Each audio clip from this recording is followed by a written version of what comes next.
everyone, and welcome back to another episode of Cool Schools. I'm Erin Jenkins, and we are taking it on the road today. We are in Pamlico County, and we are joined by Dr. Jeremy Johnson. Thanks so much for sitting down with us. Of course. Awesome. We just want to kind of get to know you and your school district as well.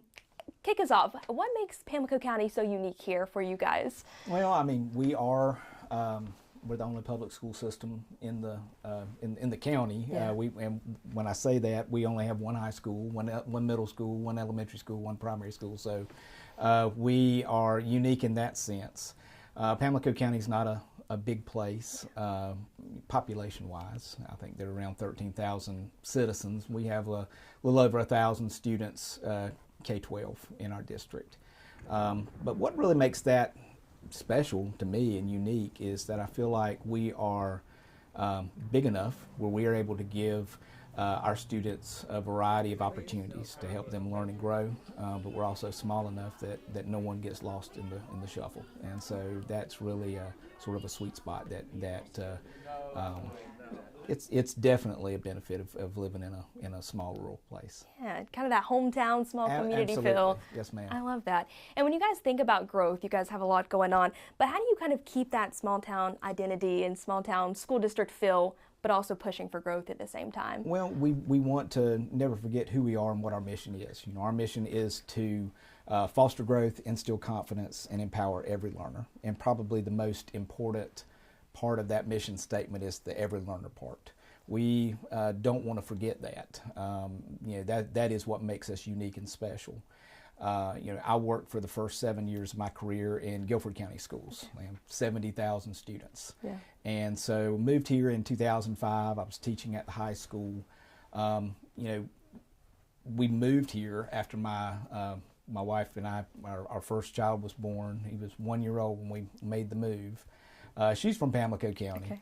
Okay. But you know, when we're choosing what we want to do and a place to raise our children and raise a family, it was really a no-brainer to come to Pamlico, where we have great schools, good place to live, and just it felt right. Yeah. So that is the message to me that sort of resonates with anyone when we think about the strengths of our local district, the strengths of our local community. You know, we want to make sure we can emphasize the individual so that we don't lose that small town feel. Obviously, we want to grow. I think we're excited about some initiatives that are happening in our district now. We're in the midst of probably the largest capital project in the county's history, with the consolidation of Pamlico County Middle School and Pamlico County High School. And so that school is set to open in August. And so there's lots to be done between now and then. Yeah. But, you know, we want to keep growing. We want to keep improving, but never losing sight of that small town feel. Yeah, definitely. And obviously you have those highs and goals for the school district, but that also probably comes with a few challenges. What do you think are the challenges that kind of face a small district like yours? Well, I think any district would probably echo what I'm saying. You know, funding is always an issue.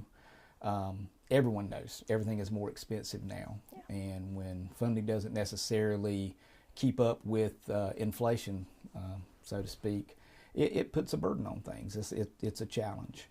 And so when I think about how we face that challenge, we have to stick together. I'm really thankful for the relationship we have with our county commissioners, our business community here in the county, our different community organizations, because our school district is really part of the fabric of what makes Pamlico County. And so we're really proud of that.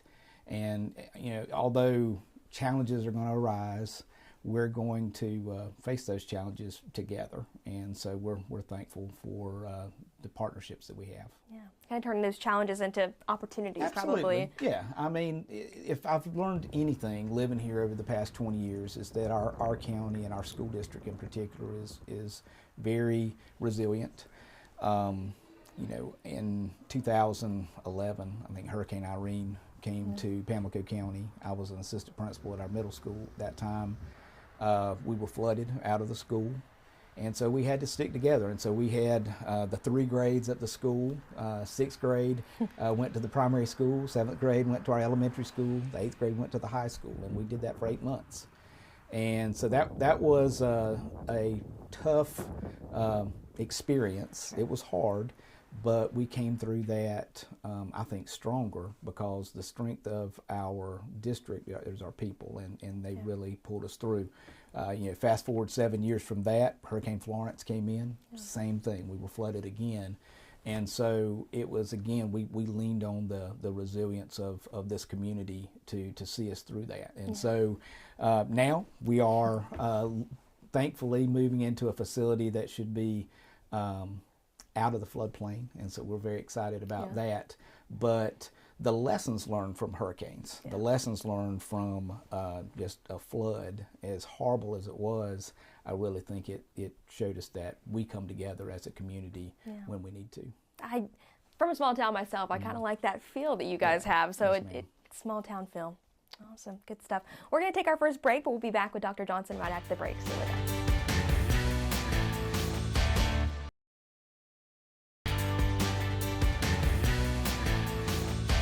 Hello everyone, and welcome back to Cool Schools. We are once again in Pamlico County with Dr. Johnson.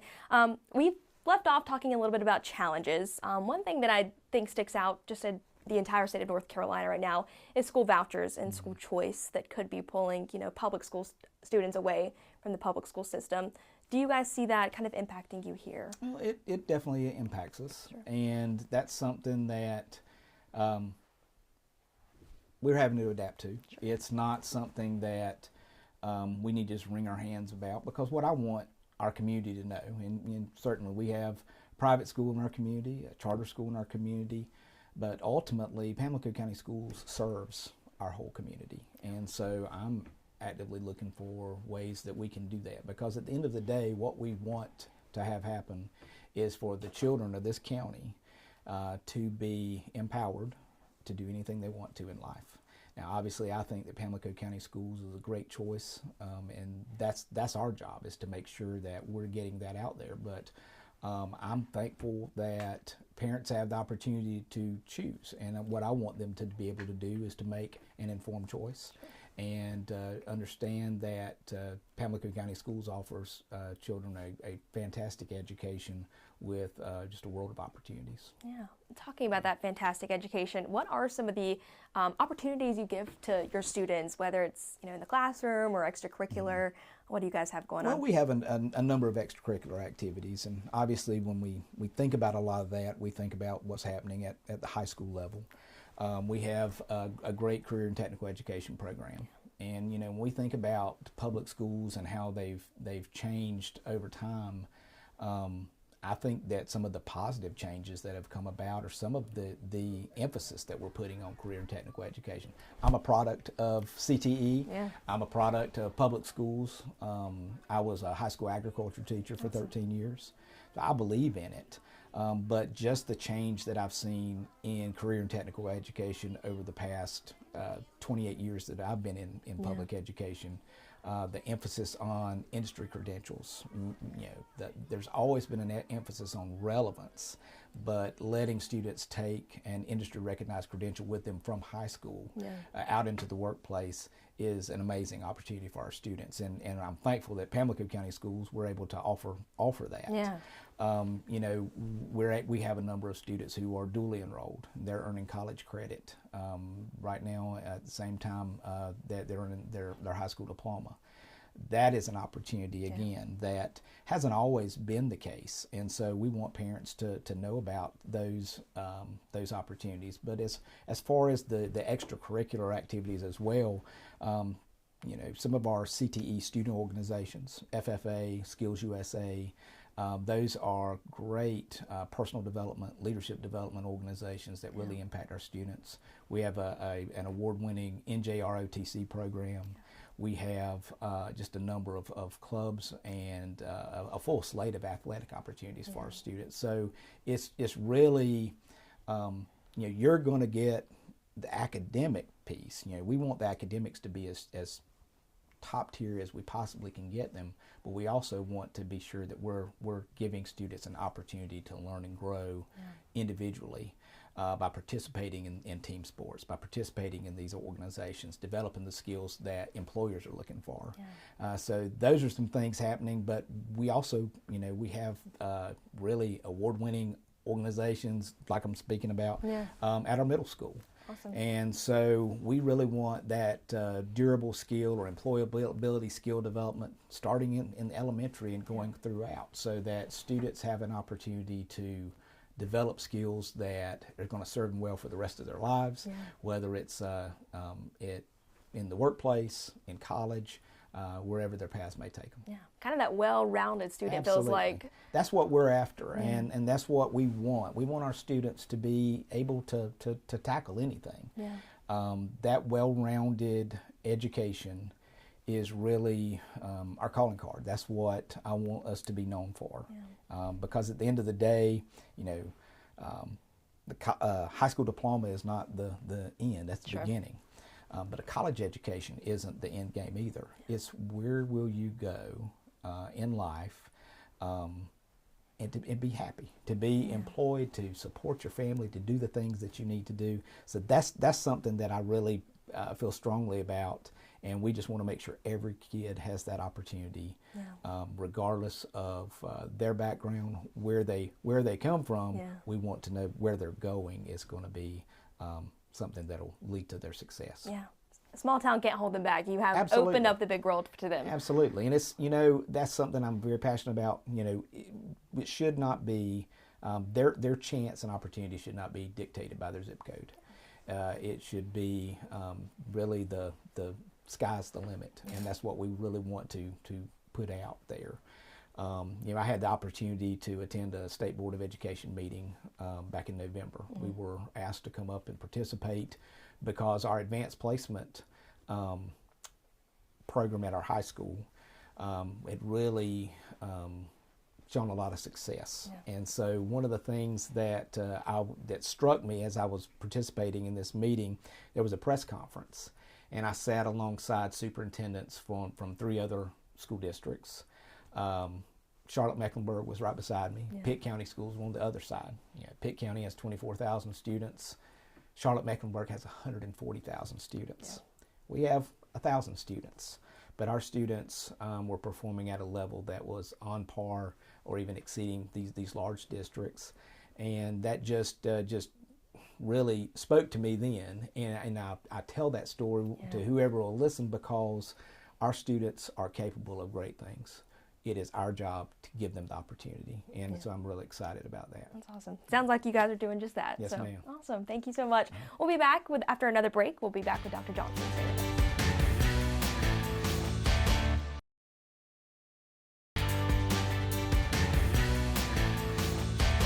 All right, we're back in Pamlico County with Dr. Johnson. Something exciting on the horizon for you guys. As we're pulling into the parking lot, you kind of see the brand new school in the background. Yes, talk about that project. It is something that's has been a long time coming. As I mentioned earlier, we were the victim of a couple of floods from a hurricane. Our middle school was, and the chances of it flooding again is pretty good. It's not a matter of if it floods, is when. If the wrong hurricane comes through, we could find ourselves in that spot again. So we were able to apply for a needs-based capital grant through the Department of Public Instruction. These are our lottery funds that are set aside for new school construction. It's a competitive grant process, and you have to just display a need. Since we said it's needs-based, but I think we were able to make a pretty compelling argument that we were flooded twice in a span of about 10 years, and so we were fortunate to get that. And so what we've been able to do with those funds is actually consolidate our 2 schools. So we're going to actually move Pamlico County Middle School and Pamlico County High School into one new building. There'll be two schools under one roof, but the ability to move our students into a new state-of-the-art facility is amazing. There's a lot of work that's going into it. a lot of people coming together to make it happen, but we're really excited about this for our students. It is exciting. You say state-of-the-art facility. What's going to be included inside this building once it's We've finished? been talking about our career and technical education program. Yeah. What I'm really excited about is being able to put them in a space with a facility, a modern facility that will really help to accentuate that. We have a skilled trades lab, welding lab, a construction space shop. We have some state-of-the-art science labs. We have a space for Adobe Academy, which our students are learning Photoshop, video editing skills, that kind of thing. Also drone technology, and so they're getting a drone license, drone pilot license, and those kind of credentials. And so there's a space for that, all of that inside this new school. More than anything else, we're moving into a new building that's not going to leak, it's not going to flood. Yeah. It's going to be something that where our facilities will match the potential that our students have, and so we're really excited about that. You mentioned in August 2026, I guess, opening? Is yes, that the goal? So we're hoping construction is moving along right now, and we hope to have the keys to the building sometime in June. So where we can start moving in and being ready for school to start in August. That's awesome. And the old school, we mentioned just a little bit, it'll be torn down, is that correct? It's going to be torn down. The middle school property, which is a couple miles down the road, it will ultimately be sold. Okay. But yes, ma'am, it's going to be a very different landscape in Bayboro. Yeah. But it's, in a way very sad, but but it's also exciting. Yeah. To see the future of not just Pamlico County schools, but Pamlico County, because I really believe our school district, as I said, is woven into the very fabric of our community. For sure. And we want to continue to be that, and to continue to be that hub for the community. And I think our community deserves a new school that has all of the modern amenities. Yeah. Are the students excited about it? I think so. They're getting excited. My youngest son is in the 11th grade, and so he'll actually be in the first graduating class from the new school. That's awesome. And so he's, sometimes I wonder he gets excited about this or that, but he does. He said, "Yeah, I think that new school is going to be pretty great." And I said, "It is. You just wait and see. It's going to be awesome." When they get in there, they'll probably see it's probably bigger and more exciting than they were expecting. Probably. I don't think they're even ready for how it's going to be. It's going to be a beautiful space. Yeah. But somewhere I think they're going to be really proud to say I went to school there. Not to say that our past graduates weren't proud of their school, but I think the new school is something that alumni and everyone will be very proud to say this is Pamlico County. Exciting time for Pamlico County schools. Yes, ma'am. All right, awesome. We're going to take one last break, but we'll be back with Dr. Johnson after this.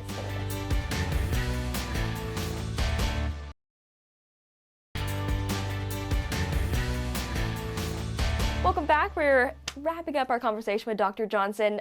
Just to kind of wrap this up, if parents or community members are watching this segment, what is something that you would want to say to them about maybe keeping their children in public schools or anything else about Pamlico County schools? Well, first I would say we're very proud to be Pamlico County's public school system.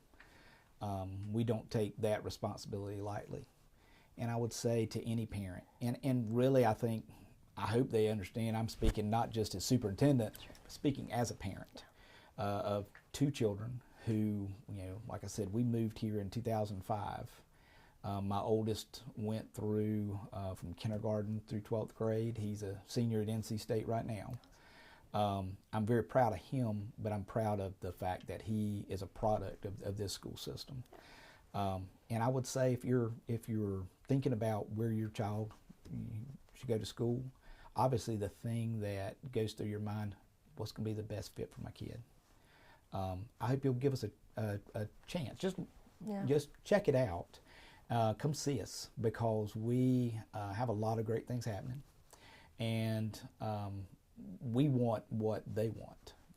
We want the very best for their children, and they have our commitment that we're going to give them our best each and every day. And so come see us. We're glad to have you. Yeah. As we're kind of, I guess, nearing the end of the school year, kind of how are things going, and what can parents do to look ahead to next school year as well if they're thinking about enrolling their children or anything like that? Well, actually, kindergarten registration is this Friday. Okay. It's not the long day, but that's our big kickoff, and so we're looking forward to that. But I would say, just again, come see us. We have a lot of great things happening. Our varsity girls basketball team is playing for the regional championship this Saturday in Greenville. So if you're in the area, come out and support Hurricanes. But we're just, as we're wrapping up this year, we're looking forward to finishing strong, seeing off the class of 2026. We will be the last graduating class from our old building. We want to send them off in style and see that they're prepared for whatever may come their way. But we have great things on the horizon, and we're looking forward with great anticipation to next year. So Awesome. with the start of a new year, a new era, really, for Pamlico County Schools. Yeah. As we are wrapping up too, I just want to ask you, what is your favorite part about being a superintendent here in this district? I think my favorite part has been just again, just continuing relationships that I had made over the years. This is my 21st year in Pamlico County. Worked with good people, and we've seen a lot of them retire, and some new ones coming in to take their place. And really, I believe that our district is in good hands for years to come. Because of our people. Yeah, you guys have set that good foundation. Yes, ma'am. Awesome. Thank you so much for taking the time out of your day to thank you for talk with coming to see us. us. It's been really interesting to hear all that you guys have going on. Yes, ma'am. We'll have to catch up again sometime. All right. Well, thank you, Dr. Johnson. Yes, ma'am. That's going to do it for this edition of Cool Schools in Pamlico County. Thanks so much for watching.